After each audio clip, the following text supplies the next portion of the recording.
Hi guys, welcome back. Welcome back and good afternoon on this beautiful Monday. So, in this video, I want to talk to you guys about race in terms of choosing a therapist. Does it matter the race of the therapist or psychologist that you're getting help from? I actually created a poll via my literary organization's page on Facebook named UBAWA, spelled UBAWA, stands for Urban Books, Authors, and Writers of America. And I asked my members, my followers, in choosing a therapist, does race matter? Well, kind of, sort of, but I specifically asked them if you were struggling with depression or anxiety, which type of therapist would you prefer? And the options were only two options because that's how Facebook polls work. They only give you two options. So the options were a white therapist or a black therapist. Now the poll has ended. I think it only lasted 7 days. And the results, you guys can go check out the results. Just go to facebook.com/urbanauthors or just type in UBAWA, UBAWA, and it should come up. You'll see it. Go to the timeline and you'll see the posts. You have to scroll down because I made some posts since then, but it's not that far away. It's not that long ago that I made that post. What is this? Is this a celery? But anyway, you'll see the post, and the poll has ended. So the results were that 98% of people who voted said that they preferred to have a black therapist. 2% said they preferred to have a white therapist.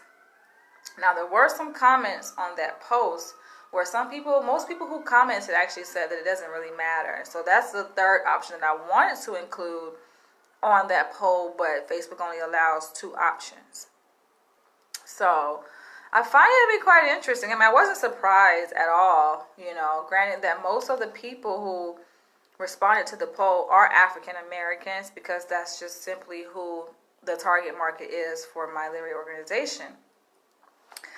And there were, I think, a total of maybe 46 votes. So not that many, but I think it's a good amount. It's a considerable amount to be able to draw some conclusions from that specific information that was gathered there. 98% of the people who voted said they prefer a black therapist. And there's something to be said about that because you will have professors and scientists, researchers will try to gloss over kind of small details like that. They're like, it's not that really big deal, But I'm like, no, that, even though one can say, okay, so that's kind of minor, right? Race is big deal, right? But I'm like, no, that's significant. That matters. There's a reason why people say they prefer to have a black therapist. And I'm going to talk about that in this video. It's like we can't gloss over that, because the research, you have a lot of research. The direction that the research is going in, if you guys check the literature when it comes to the race of the therapist, is that they pretty much have a consensus to say that it doesn't matter, that race doesn't matter, that clients can benefit from therapy even with a white therapist. If the clients are African American, for example, to say that they can benefit from having a white therapist. And I'm here to say I do agree with that. I do believe that clients, as long as they're open to the process, they can benefit from therapy by any colored therapist. It really doesn't matter to a certain extent the race if they're open. And if it doesn't matter to that particular client, because some clients are like, I don't care about the race. You guys can look at the comments on that poll and you'll see you do have some African Americans who say they don't care about the race of the therapist.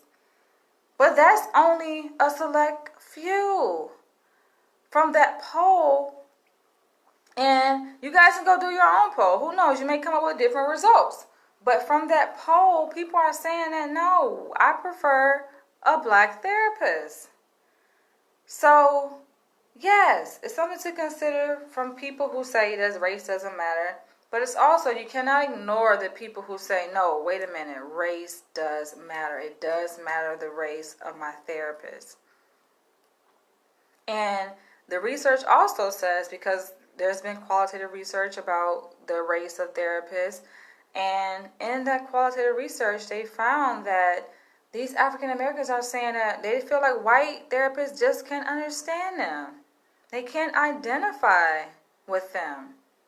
And that's important. We're talking about rapport. Rapport is a very important mechanism for change in a therapeutic relationship. So there are some issues surrounding a therapist's ability to develop rapport with the client. Then it's going to impact their ability to be able to treat them. That's going to be a stumbling block in the way. Now, granted, it's all different kinds of therapy out there and all different kinds of theory. So one could also argue, well, that difficulty in building rapport could be meat for the to be the grist for the mill. They can use that actually to bring about change within a client, and looking at that resistance to building rapport that's coming from the clients, and because they feel like the therapist just not getting them, they can use that resistance to maybe effect change, so one can make an argument on either side. You say, Daryl, it depends on what the issue is. And Oliver says, I think the only thing that should matter is if they're highly trained, well-educated, and professional. Yeah, one can argue that because a lot of people are leaning more towards integration and to say, okay, race doesn't matter. But this video is really about race does matter, because you have a group of people, a significant amount of people who say race does matter, and it means something. It means something who you are getting help from for a lot of people. Some of y'all, and I want to hear what you guys have to say. If you disagree, feel free to comment. If you say it don't matter, race doesn't matter, feel free to comment below and make your claim, state your claim. But for the people who are saying, it does matter, also I invite you guys to comment. And on their behalf, it matters for a number of different reasons. It matters who you get healing from. Just as it matters for a lot of African Americans where they get educated at. And you have a lot of African Americans who do not want to go to a PWI, a predominantly white institution. They prefer to go to an HBCU. That decision in and of itself to go to an HBCU over a PWI, that is significant. Some of y'all are like, oh, it don't matter. For me, it was actually total opposite. This is where I'm being transparent with you guys. When it came down for me to choose my undergraduate institution, honestly, and this is where I was at that time. So this is me when I was like a teenager and, facing my 20s or whatever. I actually decided to go to Florida State University over FAMU because I felt like they just were well organized, and being that I was a student getting financial aid, and I heard some stories about FAMU's administration and how it was even in the news how their financial aid department was very slow with getting students their checks back, and like students need their checks. That's how they pay their rent. Some students actually at FAMU got sent home because the administration didn't give them their checks till the end of the semester. And I was thinking like, what? I don't need no issues when it comes to the money. I need my money to hit my account on time. And one thing that I can say that I pride Florida State in is that they were very on top of that when it came to the finances. Very on top of it. Never had any issues when it came to that. In fact, I was able to borrow against the money, the refund that I was supposed to be getting, because typically students would get their refund check like 2 or 3 weeks after the semester started. However, they had the system set up where in case you couldn't wait for those 2 or 3 weeks to get your money back, you can actually go to the bursar's office, I think, and put in a request to get to borrow $1,000 against yourself. So you're taking money out of the refund disbursement that you're supposed to be getting in advance. And of course it'll be deducted from the future money that you'll be getting, but at least you will have that money that you need that money in the meantime. And they would cut you a check right then and there on the spot. You go walk in that office and boom, they got the money.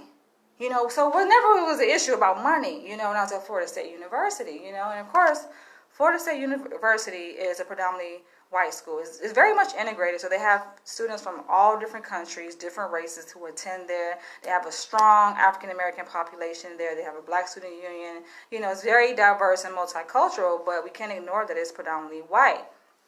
And it is what it is. And I chose, and I felt like I was pretty confident in my decision to go there.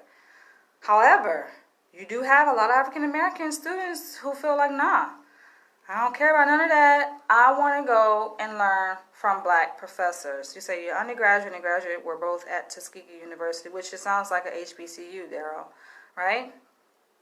And they choose that, on purpose, because they want to get that African-centered experience of learning.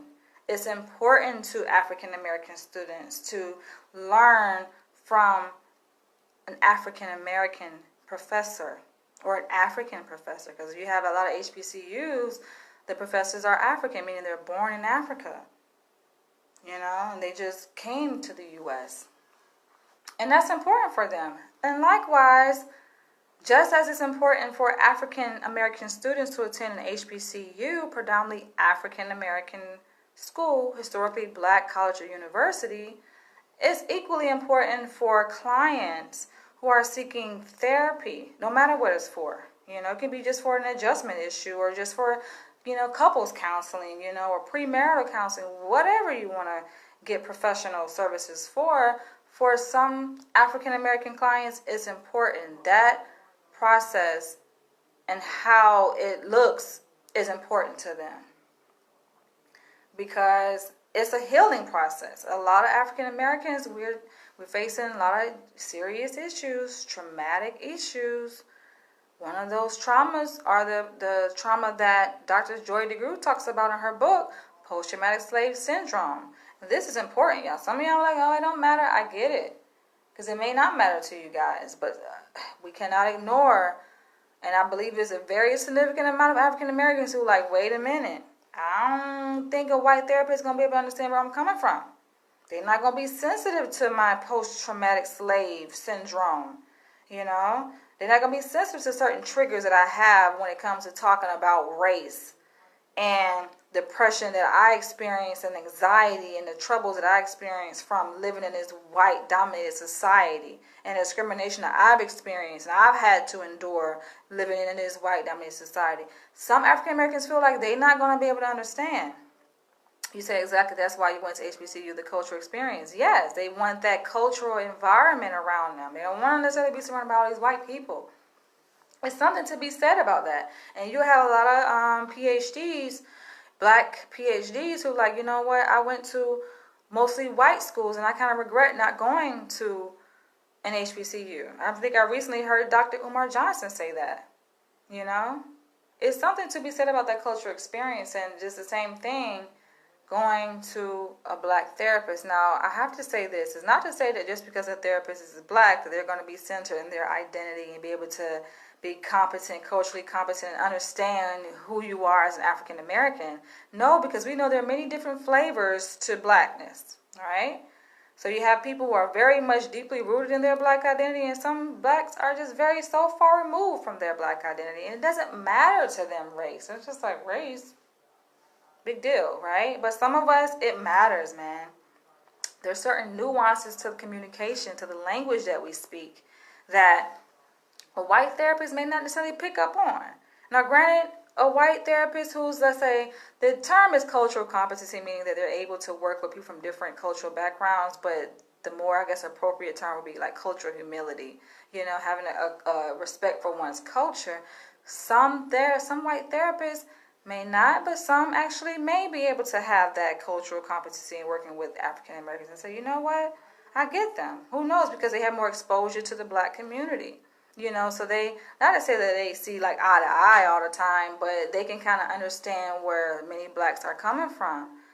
Whereas in the client's perception, if the client, that's the biggest thing, because you'll have therapists, researchers, doctors, they want to speak for clients. They're like, oh, black clients say it's okay. It don't matter the race of the therapist. You can't speak for every black client. I feel like that's more of a selfish perspective, because you saying that because you just want more clients. So you like, oh, it don't matter. No, it matters the perspective of the client. You have to ask them what their perception is. If they feel like you don't understand them, then that's the most important thing. You may feel like, no, I understand black people. I can get them, or I can at least try and make an effort to do some research or position myself in their environment, to learn about their culture. And you may have that desire as a white therapist or a white doctor. But if that black client feel like you don't understand them, that is going to be a problem in terms of building rapport and being able to affect change in that client. I'm just being honest with you, especially as a black person myself, and I've been a black client. If they feel like you don't understand them, there's going to be some inhibition there. They're not going to share certain things because it's like, for what? It's going to be a disconnect. Why share certain things about my experience as a black woman if I feel like you don't understand it? It's going to be a waste of time, pointless.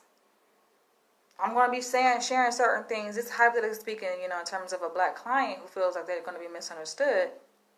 They may say, what's the point? You go to share certain things, and then the white therapist is struggling and trying to understand, and then you have to translate the meaning. Every time you say something, you have to do a translation.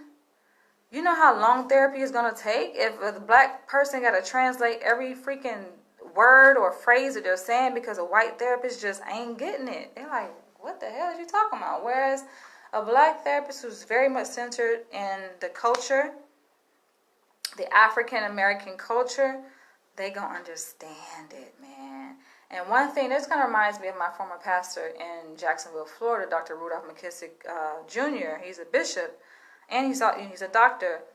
He, it was kind of, I think for him, it's almost like he was kind of riding the fence a little bit. He was like, kind of had multiple identities. So yes, he's a pastor, but I remember he said this, and it stuck out, and it stayed with me, that he said that he always makes an effort to stay immersed in the young culture, right? So to listen to the hip hop music, just to make sure your eyes are open. Even probably, I'm pretty sure he has a social media account, be on Instagram, just to see what's going on in the young culture. It's important because he was like, how am I going to be able to deliver sermons and to teach these young kids and reach them if I don't know what's going on? I don't even know what's popular. You don't even know what certain terms mean. You don't know what swag mean. You don't know what, different things that is popular in the young culture. There's different things that it's going to be important to developing rapport for these young people to feel that they understood. If you don't get it, you just don't get it. Now, it's not to say that a therapist need to understand every single nuance and every single thing. You feel me, Dr. Daniel? It's not to say they have to understand every single thing, because no, a therapist is not going to understand every single thing. It don't matter if they're from the same culture or not. They can be from the same exact culture, grew up on the same exact street, and still may not quite understand certain things. So that's where you ask. So you say, well, can you tell me about that? Can you tell me about what do you mean when you say facts, or when you say that part, It's like, for some people, they're like, well, what does that mean? They keep saying that part. They go over their head. So that's where the therapist will come in and say, could you kind of explain to me and help me understand, what does it mean when you keep saying that part, because I don't know what that means, So yes, there's some room for therapists to learn about the culture. But I definitely think that it will help streamline the process if they kind of already get it. They already get a good portion of the culture there. And still be open to learning, because it's not to say just because you're black, you understand everything about a black client. No, you definitely want to make that mistake to say, oh, I'm black, I grew up in the hood, so I know them. No, you don't. They're an individual, and they can be completely different than any other black person that you have been exposed to. So it's a fine line, man. It's a balancing act. You got to be careful in going into therapy. And I say this because there are a lot of black people who feel that way, man. They just feel like white people just don't get them. And that's the reason why, even the research has shown, that's the reason why I don't even go into therapy, because they just feel like, nah, man, I ain't going there. I ain't going there. They ain't going to understand my problems. They going to try to misdiagnose me, put me in this medication, send me to these psychiatric hospitals or even criminalize me. I might end up getting locked up if I go there, talk to them people, tell them people my problems. They don't even understand what that means. That's how a lot of black people think, man. I know this because I'm around black people. I'm listening to black people talk all the time. I know what black people are saying when it comes to going into these offices. Not to say they don't need the help. They recognize they need help. They want the help, but it's just like, I don't know. And you have to also keep in mind that, yes, black people have been conditioned to see white people a certain way. Think about this police brutality and racial oppression. And in black people's mind, they have almost kind of been burnt in a sense with this image, this idea that, okay, white people, can't trust them. They're going to kill you. They're your enemy, considering police brutality and these interactions that black people are having with white people. Maybe I'm too loud. I have to lower my voice. Too loud? Yeah. Okay. I realize it's a room, but either talk a little quieter or... Okay, I'll try. Okay. I know. They build rooms that aren't soundproof. Yeah, so I guess I'm a little loud, so I'll try to lower my voice. But, yeah, they just feel like... Now she kind of threw me off a little bit. But what was I saying, y'all? See, I be on the roll. Hey, it's good that they hear me because, hey, I must be saying something. But who's watching? What was the last thing I said, y'all? I got thrown off. Oh, with the police brutality, and they have these images, these ideas in their mind, like, I don't know, let me kind of be careful. I gotta walk on eggshells. And there's a lack of trust. That's one of the biggest things that research has found. There's a lack of trust in black people when it comes to white people. And yes, it's true. The white therapist can be innocent. They ain't did nothing to black people. Don't have no intention on doing nothing negative to black people. But if in the black person's mind, in the black client's mind, like I don't know, man.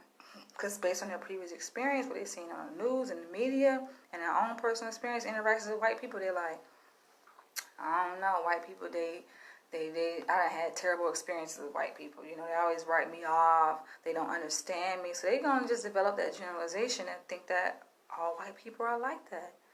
And so that's where the corrective emotional experience comes in, where they take a risk and they go see a white therapist. And then they have a totally different experience with a white therapist. The white therapists don't treat them how every other white person has treated them in their past. And that's where the healing comes. So I'm not making this video to be completely against black people going to see a white therapist, because I myself, I went to a white therapist and I did it on purpose. And within our program, like, every student is mandatory. No matter what you got going on or whatever, it's just part of the curriculum and part of the standards where they make us as doctors in training, as psychologists in training, we have to go to therapy, and we get to choose our therapist, so that's a good part, I guess. But yeah, we have to go to therapy. We have to be on the other side to see what it's like and to also work through our own stuff.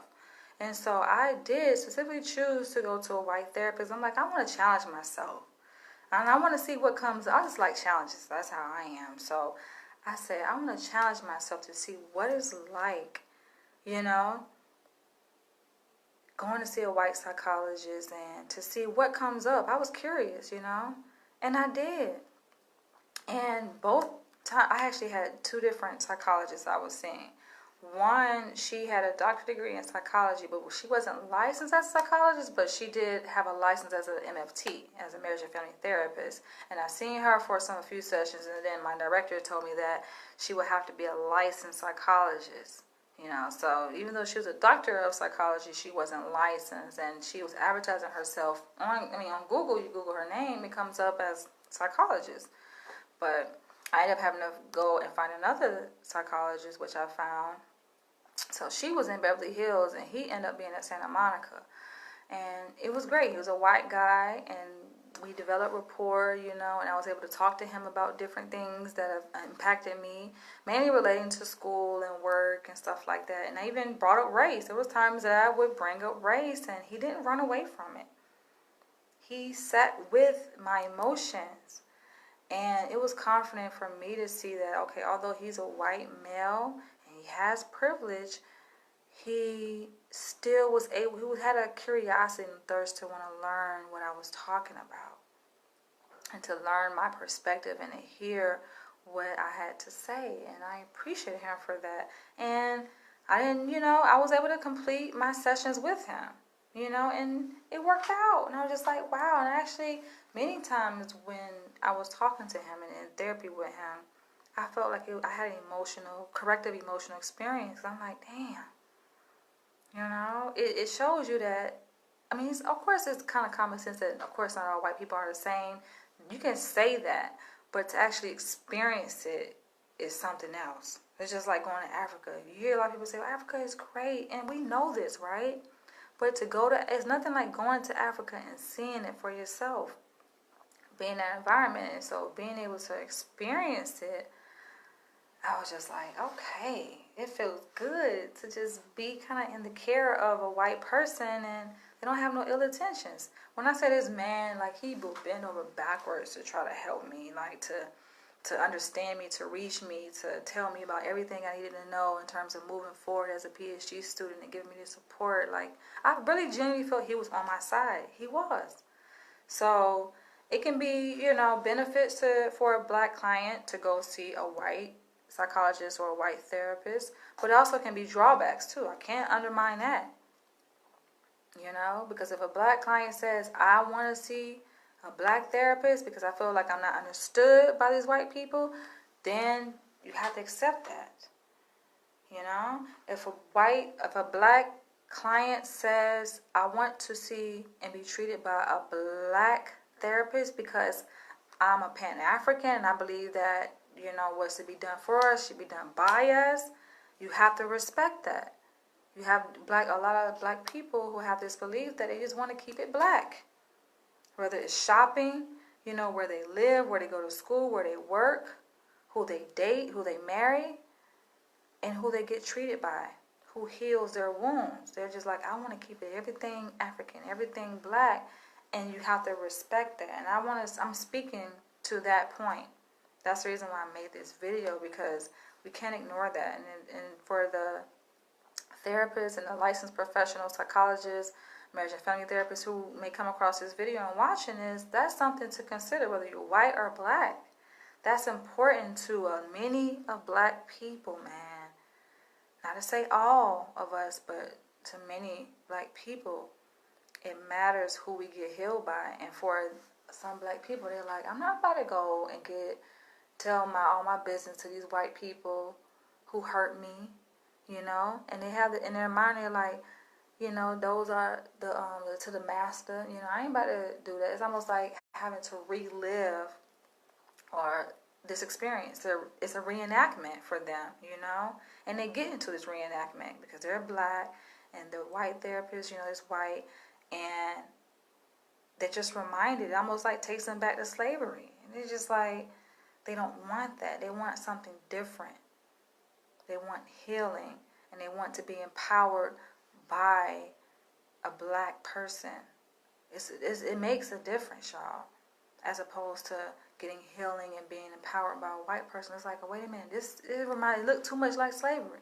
To go in there and be crying on the master's shoulder and be like, oh, woe is me, can you help me? And then the white master come in and save you. They don't want that white savior. Some of y'all may be hearing this for the first time, and it may sound completely foreign to y'all. You may take offense, but y'all have to, I'm telling you, because some black people will be honest and tell you this, but some they ain't gonna go that deep. They just like, no, I don't want to hurt nobody's feelings. I don't want to offend nobody. But me, I have to say this, man. I have to say this. It ain't about me trying to offend nobody or hurt nobody's feelings. If you're a white therapist and you feel like you're pretty culturally competent, you got to understand that, man. And being that it's now brought on the table, you got to take it and do something with it. Do something with this knowledge. When you come across black clients or potential black clients, like, I would challenge you to bring it up. That's a good therapist. A good therapist don't hide from race. They don't hide from the differences in race, but they bring it up just to get an idea. If the client feel like race is a salient factor, or if it's an issue for them, or it's a thing, it's important, you know, you will find that out. But if they say, you know what, it's not important, then okay, you can move accordingly. But you can't ignore that. You have to take that into consideration because it's going to impact everything after that. You know, it's the lens in which a person looks through. Some black people see the world, no, they don't see color. How some white people say, I don't see color. And that means that it don't really matter to them in so many words when they say they don't see color. But for some black people, they're like, oh, I see color. And I feel it too. And you can't ignore that as a helping professional. And it is ultimately, it's a client's choice to decide who they want to get treated by. And if they say, you know what, I prefer a black therapist, then you can't penalize them for that. That's just their preference. And they may find out, you know what, I went to this black therapist and it was crap. And they may say, I go to a white therapist and it was actually better. But they have to make that decision and choice for themselves. And when they do, then they're going to find out which kind of therapist works better for them. Sometimes it's better to have a mismatch. And sometimes it's better to be in alignment in terms of race. You know, and I appreciate you guys who were able to share your perspective and present a difference of opinion to say that it doesn't matter. What matters to some black people is competency. As long as a person is trained, they're licensed, and being licensed is important because the licensure means that professional, that helping professional, that clinician is entitled. They have somebody they got to answer to, which is typically the state. So that means if anything go wrong in the course of treatment, their license is on the line. You know, it's important that a person is licensed because people who are not licensed, I talked about this in a few videos ago about the difference between a life coach and a psychologist. Because life coaches, they're not licensed. They just have a certification that some of them get from online. You just go pay a fee online and boom, you're a certified life coach. Whereas a psychologist, a licensed psychologist, yeah, they are held to a much higher standard, and the state don't play that shit. And when there's complaints filed against the psychologist or therapist license, that's a big deal. You know, so that means that typically being that they're licensed and they're held to this standard, they have to operate in a certain legal and ethical code, which is going to impact the course of treatment. So that matters.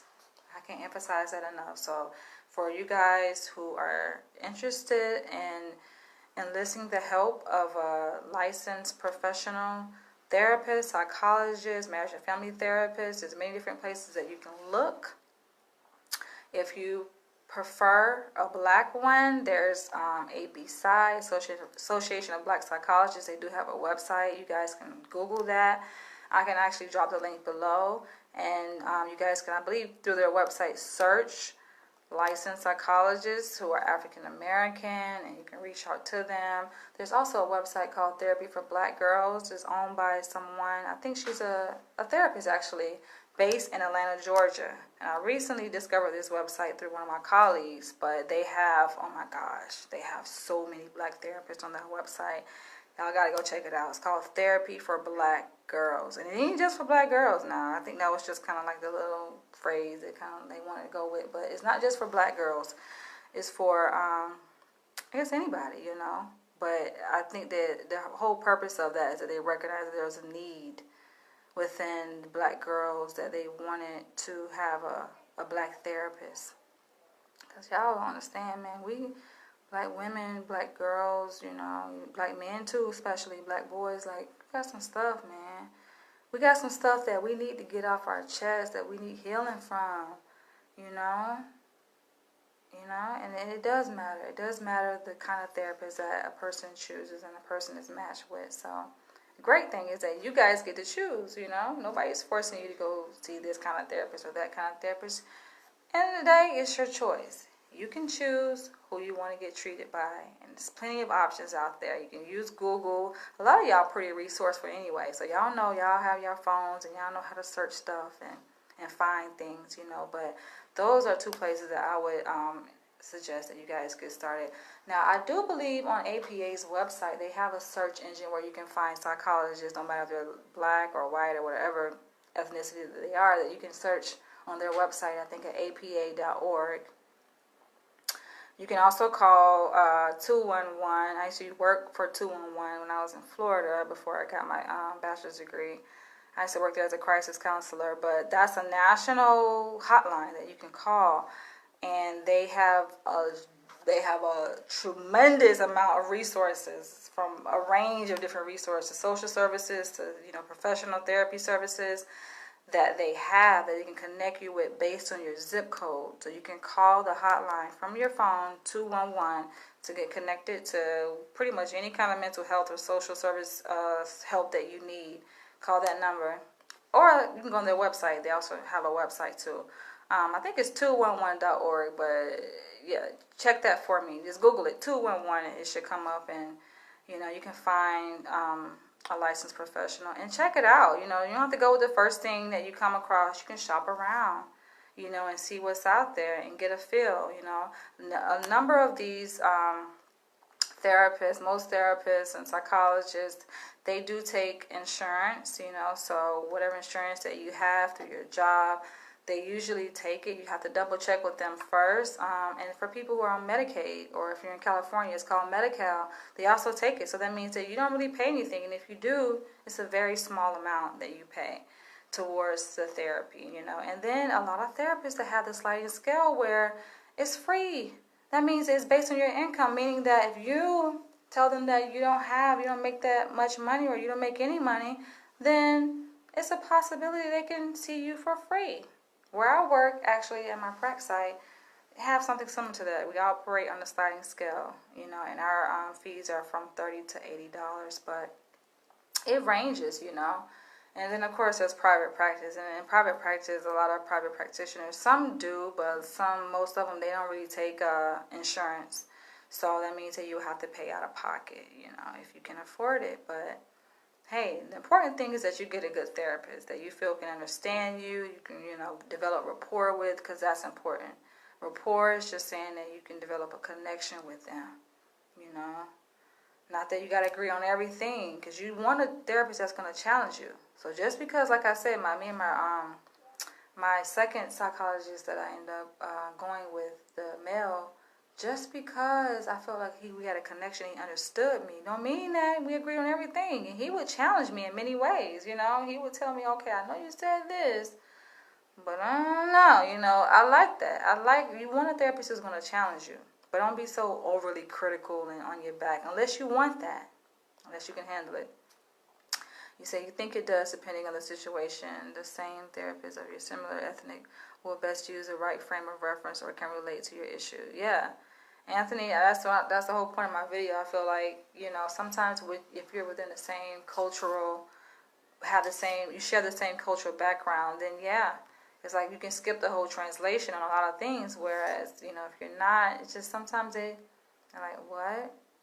But it all depends. It just depends on the competency of the therapist, because you have therapists who are not black, but they have treated many of black clients, and when you talk to them, it's almost like talking to a black therapist. You're like, damn, they understand the lingo. They understand the kind of mannerisms and everything, where you don't have to explain too much. It's like the context is already there. They kind of like already get it, because they've worked with so many African-American clients. So it just all depends. I just had to put that out there, but that's pretty much all I had to say. I'm about to go ahead and wrap this video up. I do want you guys to share your thoughts and opinions and feelings below. What do you think about this topic?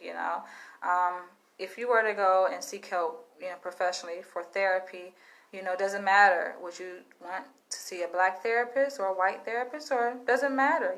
Some people may just have different perspectives and different preferences, and it's okay. It's okay. So feel free to share below if you feel comfortable. Share this video, and I'll catch you guys in the next one. Thank you guys for tuning in. Bye.